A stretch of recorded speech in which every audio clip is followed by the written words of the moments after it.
Ben is here, and I have a mixed relationship with my family. Just 22 years old, 7 years ago, I was cut off from my parents and thrown from the house.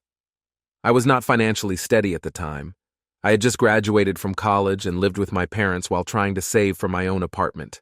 That was until my 30-year-old sister Claire returned into our life like a hurricane. Claire had always been aloof, not only because of the 8-year age difference, but also because we hardly shared anything. Following 3 years of courting, she married Mike, her lover, when she was 27. Originally content, 3 years into their marriage, Claire filed for divorce, alleging Mike had cheated on her. At that point, my life collapsed. Claire accused Mike of having an affair with Emily, a friend of mine. Working with licensed dietitian Mike, 23-year-old Emily, a future nutritionist, had been addressing a health concern. Claire turned her resentment on me since I brought them, accusing me of bringing the woman who ruined her marriage. My parents immediately sided with her despite my objections. They accepted every word she said without looking for any proof. My cries to be heard were ignored. Claire came home crying excessively that day she announced her divorce. She said Mike had been seeing Emily for 6 months of cheating on her. I found myself astounded. Although I wasn't especially close to Emily, I knew her to be a moral person who would never deliberately damage a marriage. Mike, too, had always spoken highly of Claire, and cheating seemed absolutely out of line for him. None of that, though, mattered to my parents. They insisted I pack and head right out of the house. Since I had brought Emily to Mike, they were disgusted with me and accused me of being involved in the adultery. Absurdity prevailed here. Claire was adamant about making me the scapegoat, but I had no idea how she could have manipulated them so successfully. I vividly remember standing on the sidewalk completely broke. It was weird.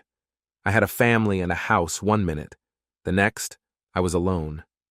I phoned my best friend Jake, and he allowed me to rest at his house for the night when I had no other choices. In the days that followed, I frantically tried to get in touch to clear my reputation, but they wouldn't talk to me. They even disabled my phone number. My mother threatened to call the police when I tried showing up at their door. Claire moved back in with her parents and carried on living peacefully while I searched for a place to stay and a means of rebuilding my life. That was the moment I understood they were serious. I had been totally abandoned, all because of an allegation I had nothing to do with, not only because of how abrupt it was, but also because it brought attention to what I had always felt growing up. Claire was their favorite. My parents had never planned a second child. Hence, as the unanticipated one, I was often overlooked. I never dreamed that favoritism would reach such a degree that it would toss me over Claire's unfounded charges, even if I had come to terms with being sidelined as a child. I tried to make sense of it all for weeks, but I had no means to get through to my family. Claire and Mike had both disappeared from their shared house, and Emily insisted she had no relationship with Mike, save for business contacts when I eventually spoke with her. She also sent me photos of her long-term partner, whom she intended to wed in a few months. I believed her as her comments struck a chord. I had to let it go and attempt to go on, though. I had no proof of my innocence and battled for the first few months. I poured all of my effort into work after finding a little, run-down apartment. It was a diversion from the hurt of losing my family, not only about covering the costs. Though the emotional scars persisted, I began to slowly reconstruct my life over time, and came to see that my family had made their decision. I then had to make mine. It was difficult, but I vowed to concentrate on my future. Little did I know, years later, revelations would not only clear me, but also expose the lies that had wrecked my life, so completing a story that would come full circle. After my family turned their backs on me, years went by. The scars never really healed. Yes, life continued. But some evenings I still lie awake thinking how fast everything had collapsed. When it all happened, I was 22. Those years of turmoil drove me to grow up faster than I was ready for. By the time I turned 25, I had shaped a life for myself.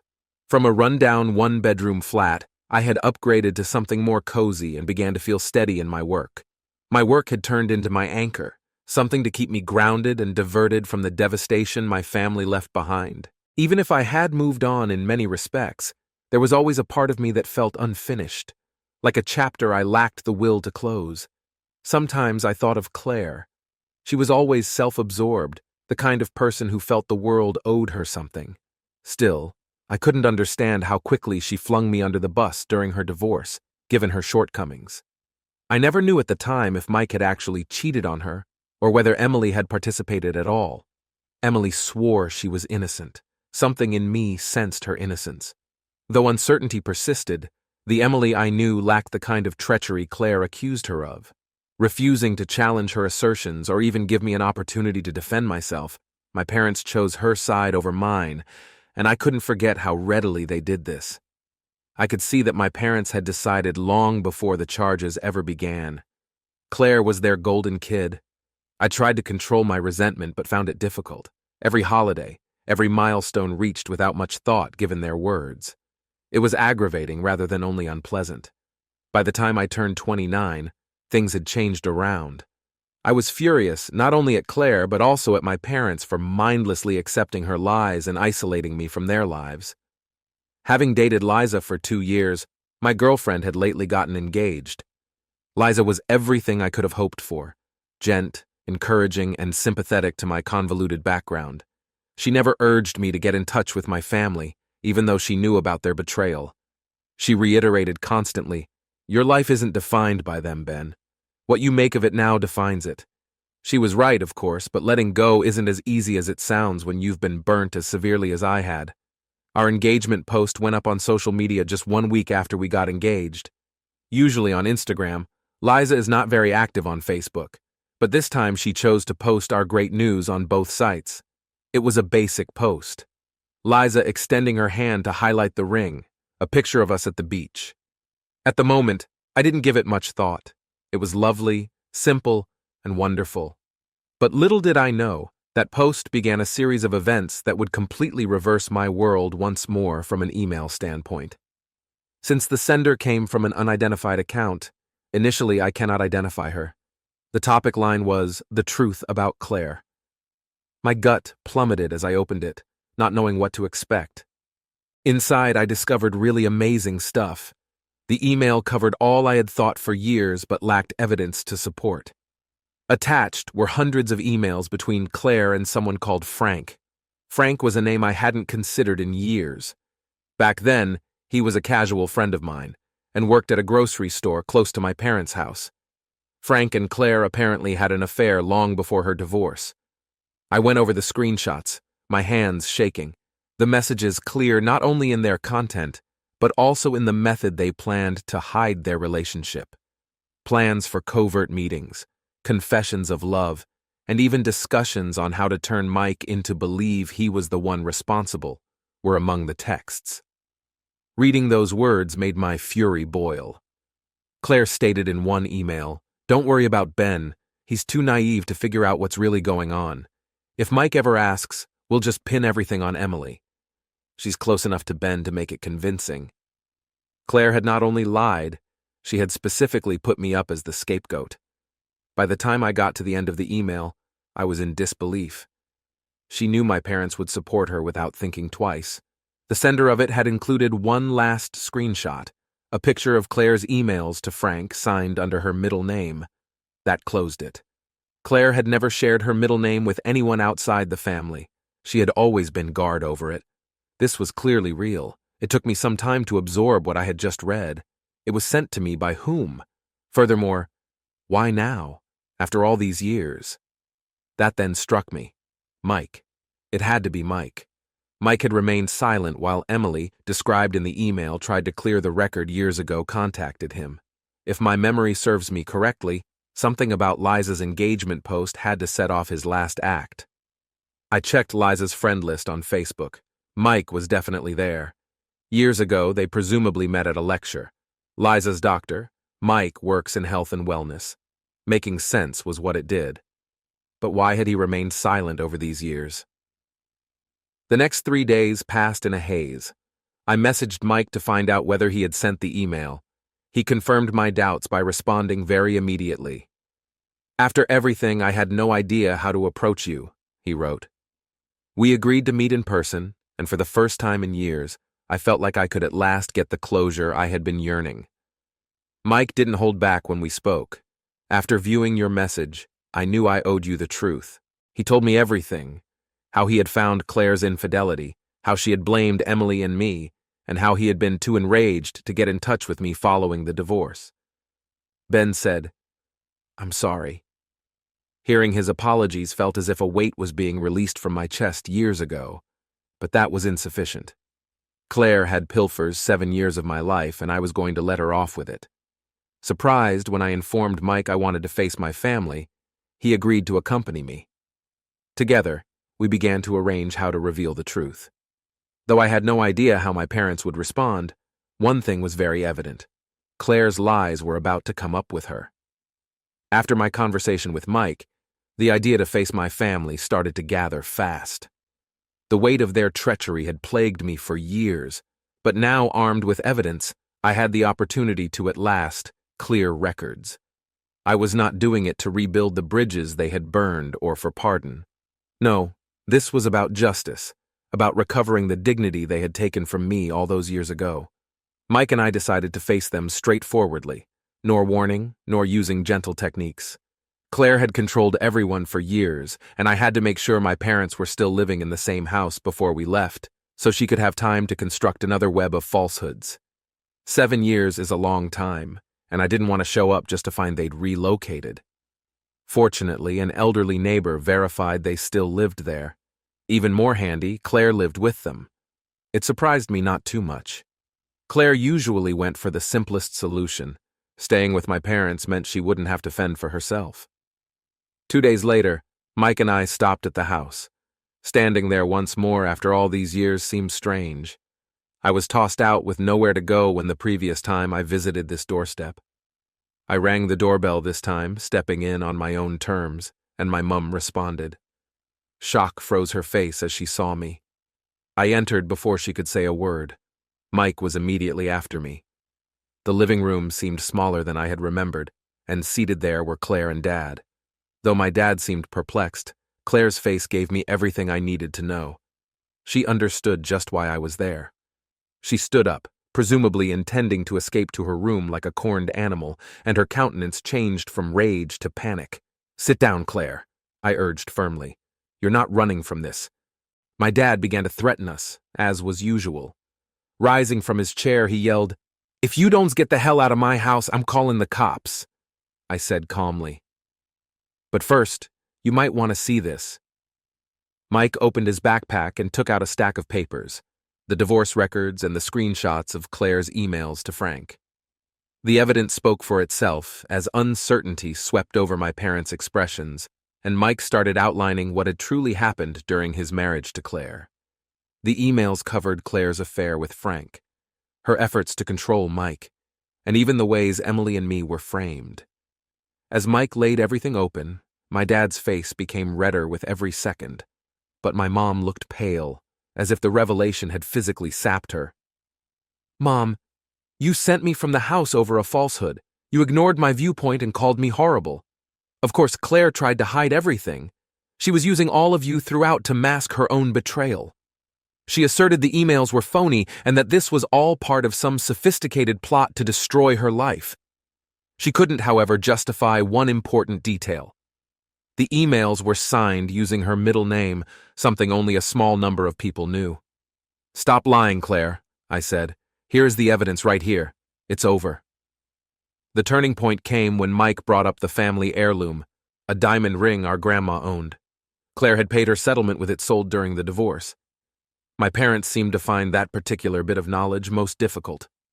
When my mother turned to Claire and demanded an explanation, her voice faltered. Instead of owning it, Claire doubled back, blaming everyone but herself. "I did what I had to do. Mike was horrible to me. Ben brought Frank to me. Nothing of this would have occurred without him." What I was hearing defied belief. Her dad had heard enough. She still tried to present herself as the victim, even with all the proof against her. His voice quivering with fury. "Pack your stuff, Claire," he whispered. "What?" she stammered, clearly stunned. "You lied to us. You sold the ring without telling us. You betrayed your brother and you wrecked Mike's life. Get out." Watching my dad pack Claire's belongings while she begged and pleaded for forgiveness was an otherworldly event. My mother said nothing, her face caught in a mixture of guilt and incredulity. Accused of planning the entire conflict out of spite, Claire sought to drag me into it. "You're nothing but a monster, Ben," she shouted. Then I shrugged. "I told Claire straightforwardly the truth. Years ago, something you should have done." Claire stood on the front porch crying as my dad closed the door on her bags packed. It was just like the day I had been kicked out, but this time Mike and I went soon after without showing any pity. I heard Claire screaming at my parents through the door, imploring them to allow her back in as we strolled to the car. It ceased to be important to me. After my peace, I felt free for the first time in years. Mike and I had not spoken much on the way back. There not much to say left. I dropped him off at his house, then returned home to find Liza waiting for me. Sensing the weight of what had just happened, she gave me a firm hug as I went through the door. "It's over," I replied simply. Liza grinned and planted a cheek kiss. "You did what you had to do, Ben." That night I slept better than I had in years. The truth was at last here, and Claire's falsehoods had no effect on me anymore. It was about recovering the part of me she had stolen away, not about exacting retribution. But as I would soon discover, Claire was not done yet. The ramifications from the confrontation came right away. Although I felt revealing the truth would offer me at last closure, life hardly closes that neatly. Claire went not silently, nor did my parents. Within days, the turmoil they created made it very evident that my family wasn't ready to let me walk away so readily. Claire started it. She came up at my flat only 48 hours after her expulsion. I heard desperate knocking at my door while still getting ready for work. She was red-faced, messy, and obviously seething when I opened it. "You have to repair this." Her voice raspy with desperation, she yelled, "Fix what, Claire?" I answered composedly. "Your dishonesty? You had an affair? How did you tear apart our family? That is not on me." She looked at me momentarily, most likely expecting me to give in. She started crying when I skipped it. "Ben, I cannot do this by myself. Wherever I could go is nowhere. Mom and Dad hardly ever answer my calls." Her tears moved nothing in me. Claire had depended for years on her capacity to inspire others to provide her with what she desired. But I was not falling for it anymore. "I don't owe you anything," I muttered, stepping back to shut the door. "Once you destroyed my life once, that should have marked the end of it." But Claire was not ready to quit up. I just returned the favor. She pounced on me throughout the next week with calls, texts, and even conference call attempts from her pals. On every station I could think of, I stopped her. She always managed to get by. I had to threaten to call the police to at last get her to back off. She left me a sour voicemail even then, accusing me of being a monster and a revenge-obsessed lunatic. Not missed on me was the irony. She was enraged that I had revealed the truth, but she never stopped to consider how her behavior had first brought us here. Not much improved either were my parents. They didn't reach out right away when I approached them, which I regarded as evidence they were digesting things. Less than a week later, though, they came upon me on Facebook and messaged me, "We made a mistake years ago. Let us put this behind us and go forward as a family." Just an assumption that I would allow them to walk back into my life as if nothing had occurred. No apologies or acknowledgement of the hurt they caused. At first, I did not reply. In what way, might I say? Their message made it very evident they had not really appreciated the gravity of their betrayal. They were sorry they were now dealing with the repercussions. They were not sorry for what they did. They emailed another few days later. This one was emotional and prolonged. They expressed a wish to observe my wedding and noted viewing my participation post. "Ben, it's time to heal," my mother wrote. "We want to be by your side as you begin this new chapter of your life with Liza." I laughed, not sure why. They blocked me, ignored me, and threatened to call the police should I so much set foot on their porch for 7 years. And today they wanted an invitation to my wedding?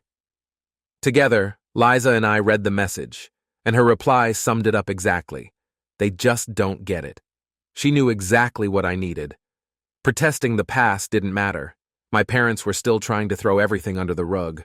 Still, to me, it was more important than anything. At last, I answered their message, keeping it brief and direct. "Years ago, you forfeited your right to share in my life. Please never get in touch with me once more." I blocked them thereafter. Making such a choice wasn't simple. They were my parents whether or not they hurt me. But after all they put me through, I couldn't risk letting them back in. Claire had been selected over me, and now they could deal with the fallout from that decision. Claire objected to being excluded rather gently. She showed up once more at my flat, early in the morning, as I was getting ready for work. Refusing to move until I agreed to chat with her, she flung herself across the hood of my car. I got frustrated. "Claire, this constitutes harassment. I'm contacting the police if you're not moving." "Go ahead," she cried. "I don't care. Not leaving till you assist me." So I did. The police answered my call in minutes. Claire's antics continued. She sobbed, shouted, and tried to cast me as the evil man. Still, the cops were not purchasing it. They accompanied her off, and I reported harassment. Sure enough, my parents bailed her out knowing they would. A few hours later, I got a lengthy SMS from them chastising me for treating Claire too harshly. Referring to their treatment of me years ago, my dad said, "It was an honest mistake. You really have to let things go." Reading that made me chuckle loudly. Accurate error? It's a decision, not a mistake, to throw your son out of the house over a falsehood. I was finished at the end of the week. On every platform, I blocked Claire and my parents, therefore depriving them of means of contact. Focusing on the future we were creating together, Liza and I agreed to go forward with our lives. I couldn't get rid of the sense, though, that my family wasn't done even as I attempted to let it all go. When things didn't go Claire's way, she had always been tenacious. I knew it was only a matter of time until she tried something different, though just now I was at peace, and that would have been sufficient. I momentarily believed the storm had passed. The persecution from Claire and my parents' attempts to sneak back into my life had at last stopped. I began to believe I could go on, finally concentrate on my future with Liza, free from the shadow of my family's betrayal hovering over me. But I made a mistake. It began with still another communication, this one not from Claire or my folks. It came from a number not identified. The brief and direct sentence was, "You think you're so clever, don't you? About that, we'll see." Finding out who sent it did not call for intelligence. Though Claire could have been blocked on every platform, she wasn't above grabbing someone else's phone to reach me. I first turned away it, thinking it was a last-ditch effort to rattle me. But I knew Claire wasn't done yet when the books continued to arrive, angrier and more desperate with everyone. One evening, when Liza and I got home, we discovered "Revenge is a Monster" scribbled in black marker across our front door. That was the last straw. Though Claire had always been dramatic, she was not a threat. I was not afraid. Still, this represented the last line she would be crossing. Again, I phoned the police, and this time I filed a restraining order. It was about teaching Claire enough was enough, not only about defending Liza and myself. I expected greater theater when the police delivered her the directive. She went somewhat silently, though instead. Days went by without one text message or phone call. My parents, who I knew would jump to Claire's defense, stayed mute as well. I started to loosen for the first time in what seemed like eternity. Liza and I launched ourselves into wedding planning, scheduling cake tastings, venue visits, and guest list discussions into our days. Focusing on something happy for once made sense. Then my parents stretched out once more, as if on cue. This time it came through a handwritten letter dropped in my mailbox. Right away, I noted her mother's elegant, looping handwriting. 4 pages front and back, the letter was extensive and loaded with the same deceptive guilt-tripping they had previously tried. They penned about how they missed me and how they were ready to forgive me for handling the matter with Claire. Please pardon me. Reading that made me chuckle loudly. Their still ability to twist events to fit them as the victims was almost amazing. At the end of the letter, they asked Liza and me to have dinner at their place. Before the nuptials, they wanted to make things right. I gave no thought to answering either. Rather, I tore the letter and carried on with my daily business. 1 week later, I learned from an elderly neighbor that my parents had returned Claire. She seemed to have performed enough victim card performance to wriggle her way back into their good graces. Over the phone, my neighbor informed me, "They're acting like nothing happened." Not surprised at all. Regarding Claire's blunders, my parents had always had selective recollection. From what I understood, they deserved one another. My wedding day turned out exactly as I had dreamed of. Liza looked great in her dress, and the ceremony was full of the individuals most important to us, her family, friends, and a small number of co-workers who had always supported us. Not one vacant seat remained for the family I once called home. I had peace I hadn't felt in years after the vows, as Liza and I danced beneath a canopy of lights. I knew for the first time I did not require the approval or validation of my family. Their judgment, their manipulation, and their poisonous allegiance to Claire were not here with me. I had rebuilt my life from truth, love, and self-respect. Weeks became months, and the quiet from my family persisted. Sometimes I would hear whispers among friends, rumors of Claire trying to keep a job, my parents trying to repair their reputation in the neighborhood. It was no more important to me. The life I was creating with Liza counted most. We delighted in the small things together, planning weekend trips, cooking dinner in our small apartment, fantasizing about the family we would raise eventually. Every now and then, I consider the young guy I was 7 years ago, the one standing on a sidewalk, carrying just a broken heart and a bag of clothing. I would counsel him to hang in there if I could travel back in time. One day he would discover pleasure in his own tenacity rather than in the acceptance of his family. And in relation to Claire and my parents, these days I do not despise them. Their worth of effort is not great. I hardly bothered reading the message when they last tried to get in touch with me. I sent it to my attorney exactly as I had promised myself. There are certain chapters in life designed to close permanently. Among them, this was one, and I am good with it.